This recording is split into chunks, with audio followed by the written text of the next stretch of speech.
Bonjour à toutes et à tous, je suis heureux de vous retrouver pour ce nouveau format, le grand entretien. On est avec une star des réseaux, alors je suis sûr que ça ne t'aimera pas qu'on te présente comme ça. Julien Vidal, bonjour, merci d'être là.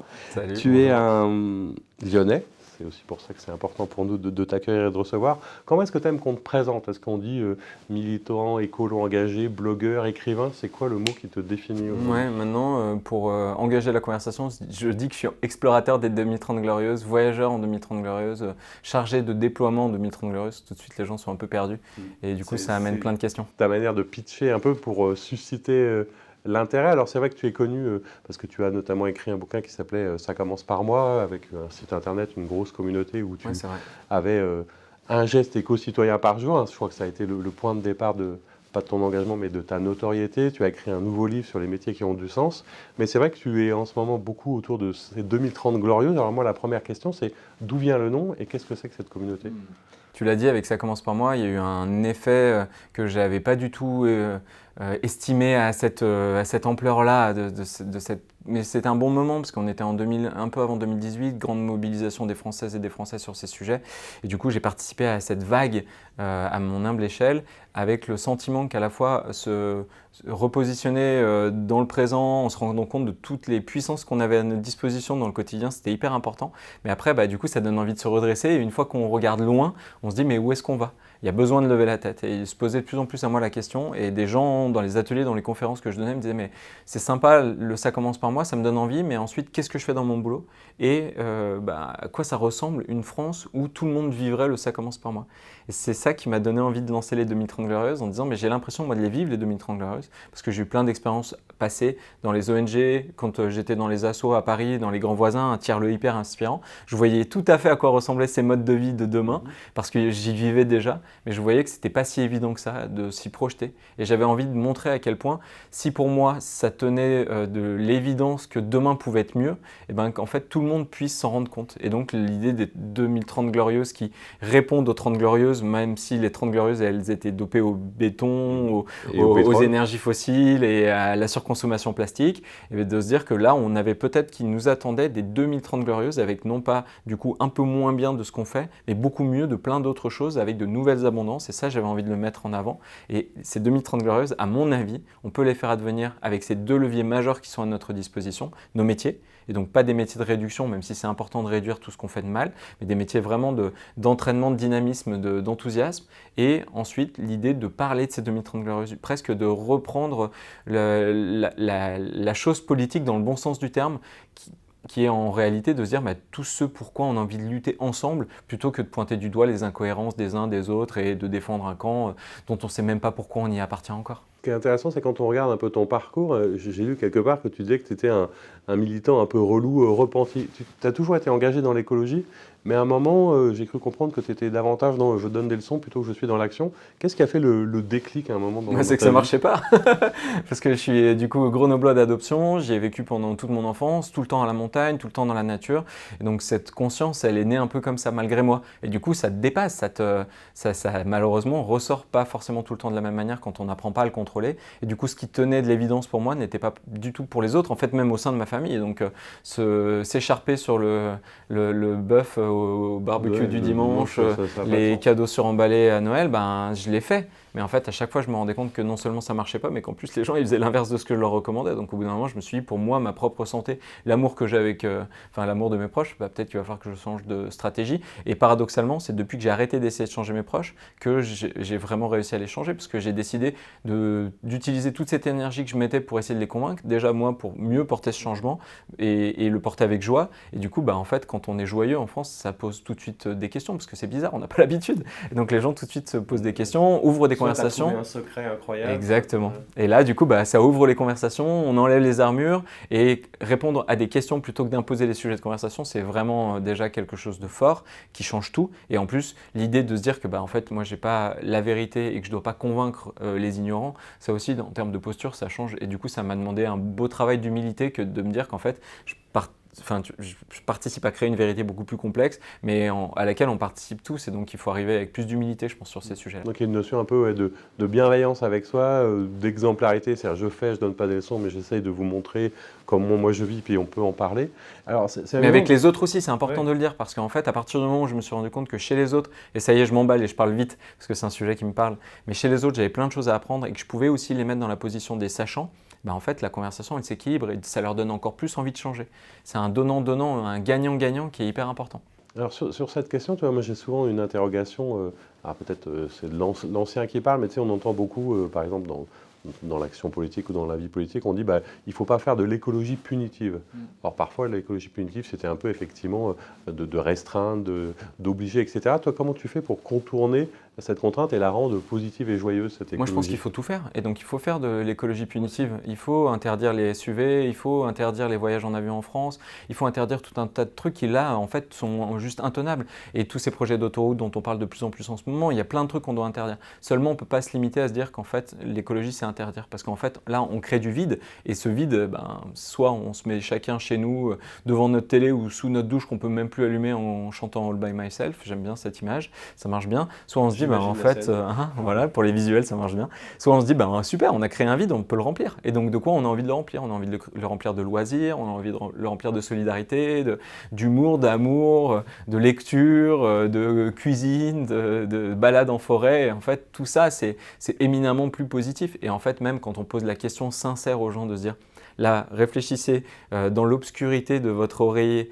à vous dire quels sont les 10 moments qui vraiment vous rendent les plus heureux au monde. Je suis assez sûr qu'il n'y aura pas d'autoroute, il n'y aura pas de centres commerciaux, il n'y aura pas de Tinder, il n'y aura pas tout ça. Et donc en fait, c'est juste arrêter des choses qu'on fait par mimétisme, par habitude, pour décider à nouveau en tant qu'adulte, comme une société responsable, de ce qu'on a envie de faire. Et donc c'est doser tout en fait, doser la complexité, doser la nuance, c'est pas évident, surtout que là on est sur un média et qu'en général malheureusement les médias, et c'est pour ça que je suis très content d'être ici, ils osent plus la nuance, ils osent de moins en moins la complexité, c'est très binaire, c'est très simplificateur, oui, non, alors qu'en fait non, il faut tout faire. Il faut laisser le temps aussi d'expliquer, ce qui est aussi un peu notre créneau. Alors ça tombe bien que tu poses aussi la question des médias, j'allais dire du récit. Est-ce que tu as l'impression qu'à travers ton blog, à travers ce que tu racontes, à travers tes ouvrages, le fait de raconter une histoire possible, crédible, ça rend légitime aussi la possibilité d'agir? Absolument, c'est même stratégiquement ce que je participe à faire en connaissance de cause, parce qu'on est des animaux sociaux par excellence. C'est ce qui a fait notre force malgré notre ultime fragilité. Quand on nous voit arriver au monde, on ne se dit pas qu'on va être au-dessus de la pyramide du vivant, ça c'est sûr. Et pourtant, parce qu'on est capable de se raconter des histoires qui nous fédèrent, on s'entraide, on fait communauté, et c'est ça aussi notre force, à travers ces histoires. Malheureusement, actuellement, ces grandes histoires qui nous dominent et qui nous rassemblent, c'est le surconsumérisme, les religions. Il y a un ouvrage récent qui parle du pouvoir des marques où il n'y a plus de récit. La puissance, c'est tout ça, de l'argent, de la politique, de la domination. Ce qu'on appelle patriarcat, masculinisme, économie libérale, etc., etc. Et je pense qu'il faut qu'on se raconte d'autres histoires. On a eu plein d'autres histoires. Il y a des peuples actuellement dans le monde qui incarnent ces autres histoires, d'humilité face au vivant, de capacité à contempler cette chance merveilleuse qu'on a sur la Terre, de se rendre compte que faire du bien, ça remplit plus que faire du mal, de faire collectif, ça remplit plus que d'être chacun chez soi. Et donc de l'incarner et d'être proactif dans le fait de le raconter, je pense que c'est quelque chose de nécessaire.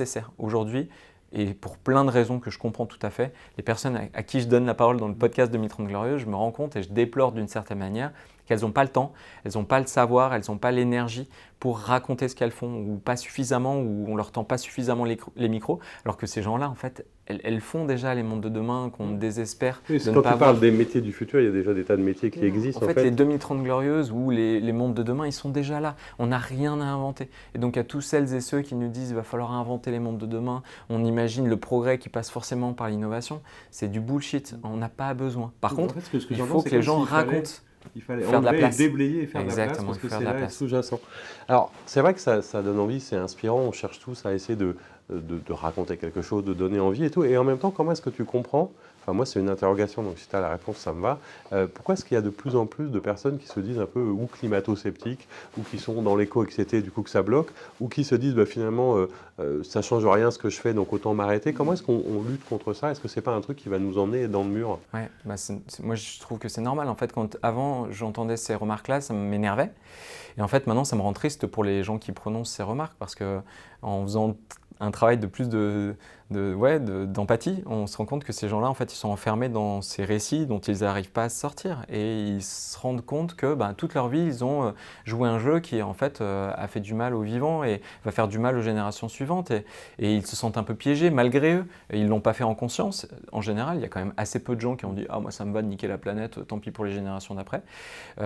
Mais en fait, ils se sentent quand même un peu piégés. Quand on dit à des gens que, en fait, il faut avoir la grosse maison, la grosse voiture, et puis le salaire descend, et que tout d'un coup on leur dit bon, en fait, vous vous êtes trompés, et on s'est trompés tous ensemble, il va falloir changer. Je comprends que ça soit difficile pour ces gens-là. C'est dur de se remettre en cause en se disant je me suis trompé un peu. Et d'ailleurs, on voit qu'en général, les gens qui arrivent à se remettre en cause, c'est parce qu'ils ont eu un gros choc qui leur permet de vraiment segmenter leur vie et d'avoir un avant-après.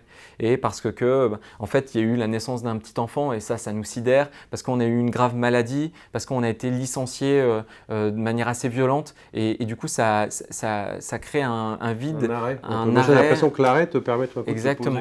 On se pose des questions et on est obligé de se repositionner.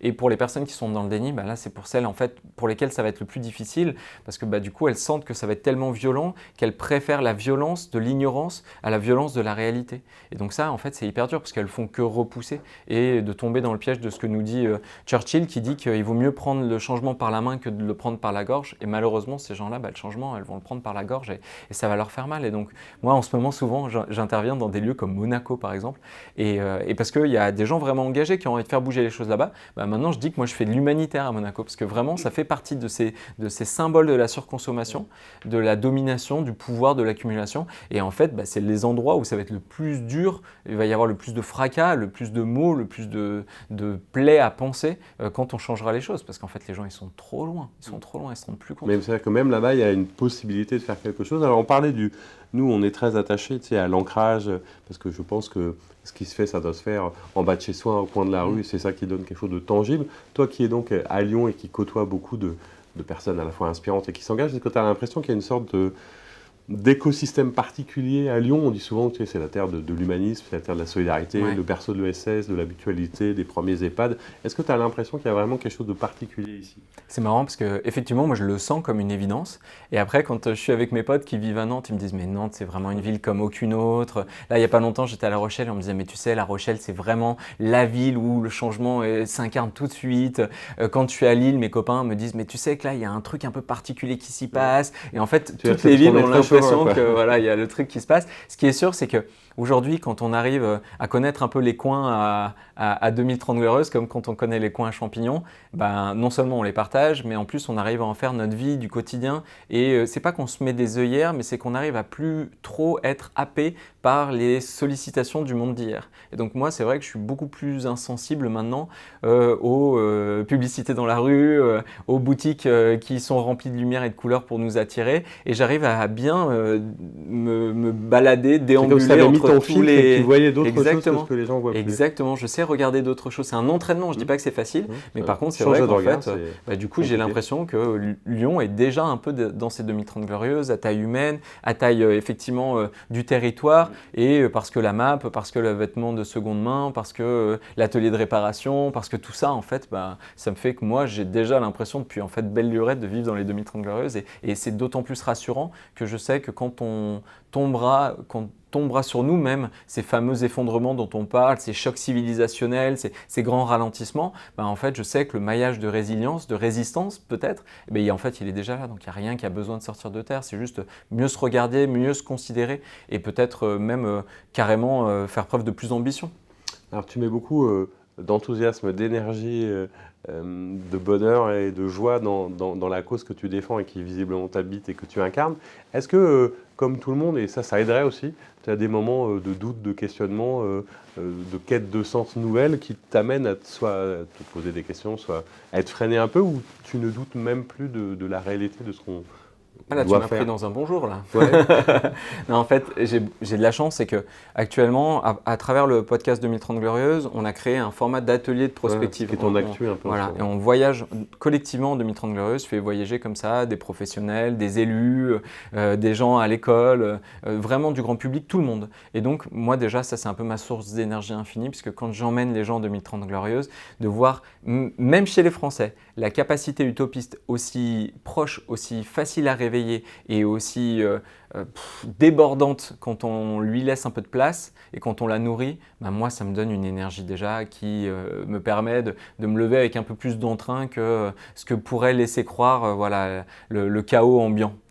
À la fois, quand parce que on le se contexte prend n'est pas vraiment joyeux. les claques de l'invasion actuelle de l'Ukraine, du conflit israélo-palestinien, moi je ne peux pas m'empêcher de me dire à un moment, mais en fait qu'est-ce que je fous là quoi?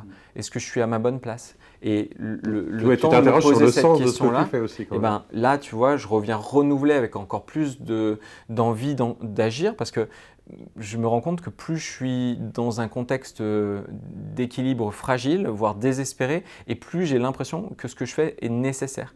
Et le parallèle est vraiment pas du tout à l'échelle de l'ambition que je porte pour ces sujets-là, et du coup va vraiment donner l'impression que je manque d'humilité. Et à la fois, les résistants, pendant la Seconde Guerre mondiale, quand tout était vraiment sombre, ils ont décidé de créer le Conseil national de la résistance et d'écrire les jours heureux, pour les jours heureux. Ils avaient besoin de dire que demain allait être mieux pour retourner dans le présent et agir au quotidien pour faire ce qu'ils ont réussi à faire. Et je pense que nous aussi, on a besoin, plus ça va être sombre, plus ça va être dur, de s'organiser, de se forcer à imaginer les nouveaux jours heureux. Et ça, à mon avis, c'est un exercice qu'on fait, mais pas que 2030 Glorieuses. Il y a les ateliers futurs proches, il y a la fresque des nouveaux récits, il y a le match du siècle, il y en a de plus en plus. Et c'est ça aussi, moi, qui me donne de l'énergie, c'est de me dire qu'on n'est pas tout seul, qu'il y en a plein. Et donc, du coup, ça permet de ne pas se surresponsabiliser. Je me lâche bien la grappe aussi, en sachant qu'il y a d'autres qui font le boulot. Et donc, on a l'objectif d'être capable de se reparler encore dans 10, 20, 30 ans, parce que ce qu'on est en train de faire, c'est vraiment un marathon du changement. La société, elle ne change pas en un clin d'œil, elle ne change pas en un claquement de doigts. Il faut qu'on soit capable d'être encore là avec envie, avec ferveur dans 20 ans. Et puis d'avoir fait en sorte que plein d'autres personnes te suivent. Qu'est-ce qu'on peut te souhaiter pour cette année, pour avancer? Comment on peut t'aider à garder cette énergie et avancer encore mieux et plus vite? J'ai l'impression d'avoir la responsabilité d'avoir une sorte découverte d'une certaine manière ce super pouvoir des 2030 Glorieuses. Et donc mon travail maintenant, mon objectif, c'est que le maximum de gens s'en saisissent des 2030 Glorieuses. L'objectif, c'est vraiment d'avoir cet atelier. Là, il sort avec un livre outil qui s'appelle Imagine demain, mais c'est un atelier qui est en licence libre, Creative Commons CC by SA, on appelle ça. Ça veut dire que tout le monde peut s'en emparer, le dupliquer. Il y a des gens qui commencent à vivre de cet atelier qu'ils organisent professionnellement en étant coach, etc., etc. Il y a des écoles qui l'ont intégré à leur parcours d'intégration des nouveaux arrivants. Il y a des entreprises qui le font de plus en plus dans leurs séminaires, des CJD, des machins, bref. Et en fait, moi, mon objectif, c'est pas que tout le monde le fasse, mais que tout le monde sache qu'ils peuvent le faire. Et que les personnes qui sentent que c'est le bon moment de se saisir de ces utopies, de s'en faire des ambassadrices et des ambassadeurs, on leur facilite le boulot parce que c'est urgent de se hâter lentement quoi, dans face à l'urgence, il faut quand même avancer un peu vite là. Il faut se mettre un sacré coup de pied au miche et à la fois du coup prendre soin de soi. Et c'est ça, c'est Satish Kumar qui dit ça. Il faut se hâter lentement. Il faut chaque jour faire du mieux qu'on peut, le plus rapidement possible, en se rendant compte qu'on n'arrivera pas à tout faire demain et que c'est pas grave. Bon, écoute, voilà, c'était hyper clair. Ouais, au boulot, merci beaucoup. C'était tellement dans l'esprit de ce qu'on essaye modestement de faire. C'est la raison d'être de Lyon Positif, c'est l'action par l'inspiration. Ouais. Donc voilà, j'espère que ton inspiration aidera tout le monde à passer à l'action. Alors, je vous dis à très bientôt pour un nouvel entretien.